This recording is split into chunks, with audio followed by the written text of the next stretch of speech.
Ontem todo mundo acordou com a notícia de que o PCC comanda um esquema de postos de gasolina e que sonegaram mais de 7 bilhões de reais e desviaram e lavaram mais de 50 bilhões de reais.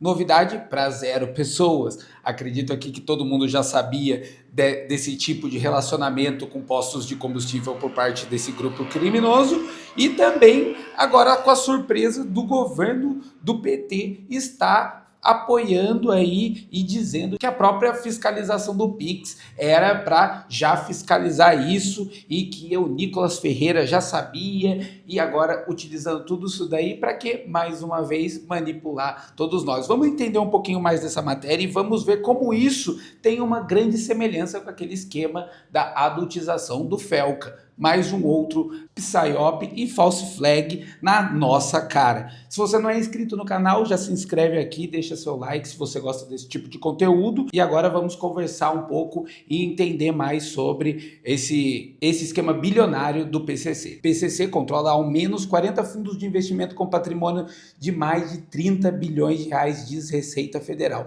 O grande ponto aqui é que eles só foram atrás disso por conta de sonegação de impostos, ou seja, porque deixaram de pagar os impostos devidos aí de acordo com a própria Receita Federal.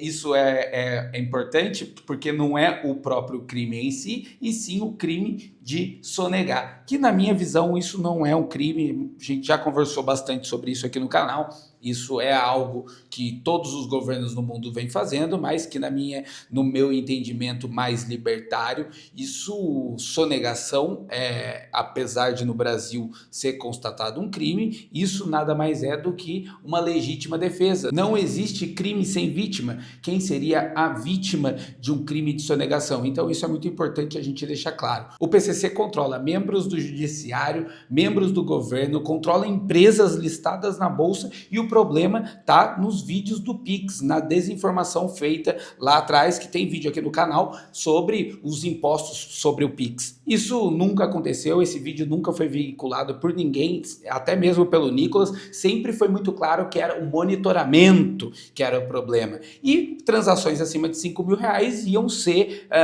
taxadas com um imposto, não é um imposto novo nem nada, e sim a própria fiscalização sobre o Pix que ia trazer à luz dessas pessoas que não estão pagando imposto. Mas com isso, óbvio que a sua liberdade ia ser retirada naquele momento. E agora, mais uma vez, eles avançam essa pauta, prendem 6 pessoas, então todo esse esquema bilionário prenderam 6 pessoas, mas aí o governo Lula e todos os outros, Senado, Câmara, falando agora, apoiando e dizendo que esse problema é imenso. E o que nós vamos fazer é ter que monitorar o Pix. O próprio cara da Receita Federal, vou colocar agora o vídeo para vocês.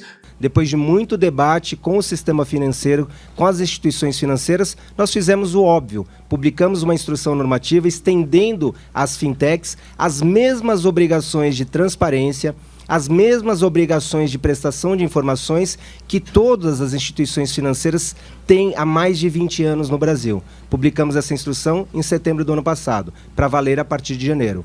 O que aconteceu em janeiro todos nós sabemos. A Receita Federal recebeu o maior ataque da história dela de mentiras, de fake news, dizendo mentirosamente que aquela instrução normativa tratava de tributação de meios de pagamento.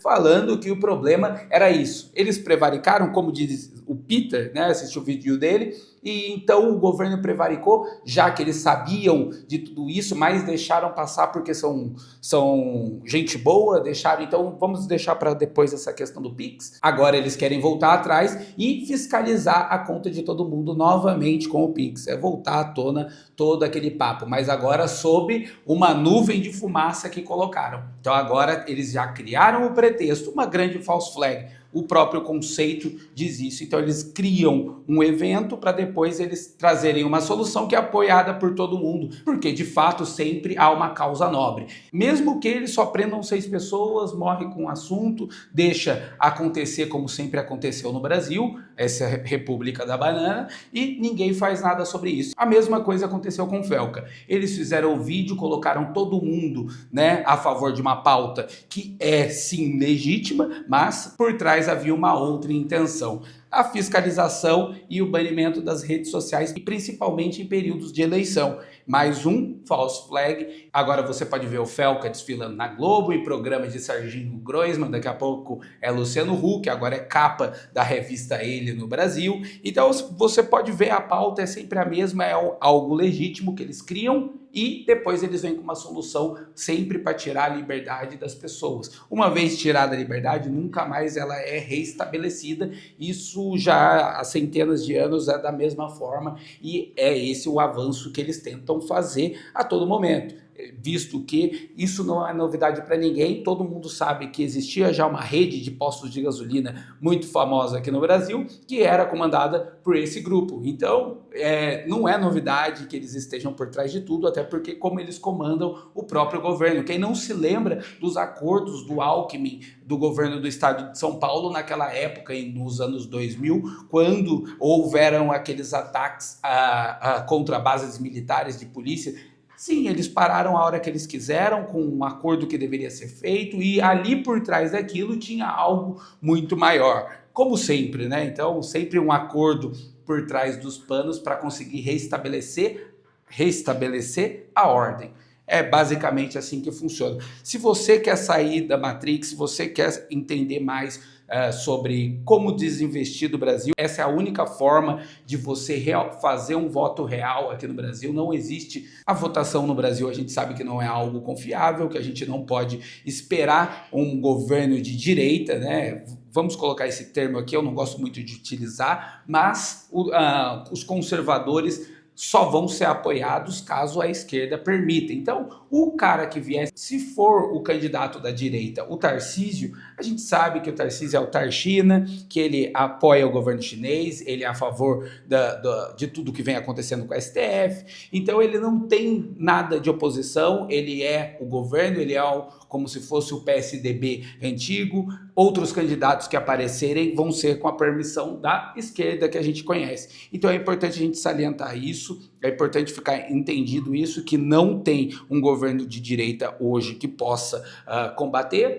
O julgamento do Bolsonaro é semana que vem. Para mim, pouco importa se ele vai ser preso ou não, o que importa, na verdade, é como ele vai bater de frente com os Estados Unidos a partir do momento que, se condenarem o Bolsonaro, a gente vai ter mais um apertamento aqui com relação aos Estados Unidos. A gente já vem vendo que vai ter retaliação do Brasil, né, contra o tarifaço, que os Estados Unidos vêm aumentando a rédea aqui e espero que isso não resvale na população que não tem nada a ver com isso. Não tem nada a ver com isso, não. Realmente a população brasileira é a grande responsável por permitir isso. Então, até me equivoquei aqui. É sobre isso, eles não fazem nada para melhorar a nossa vida. Mais uma vez, uma false flag na cara de todo mundo, uma operação psicológica onde todo mundo é a favor, porém a solução é contra nós mesmos. Vamos aguardar a cena dos próximos capítulos, podem contar aqui comigo. E muito obrigado, espero que vocês tenham gostado desse conteúdo. Deixa seu like, se inscreve aqui no canal. Valeu!